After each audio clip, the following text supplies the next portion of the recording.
وقفت حروفي في ربوع بياني، وأتى القصيد بأروع الألحان، وفي أرض خير قد بادت مسجوعة بفرائد الأقوال والتبيان.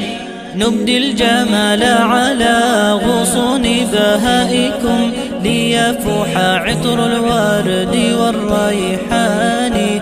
أمجاد قد أبدت جمالا خافقا، صنعت قلائد من جمال هاني. ومجدات بنت القصير قد سارت بالنور في الأنحاء والأركان، ولأجل أشواق الحروف تأنقت تحكي بها الفعل بالإيمان. وجدان قد أبدت حديث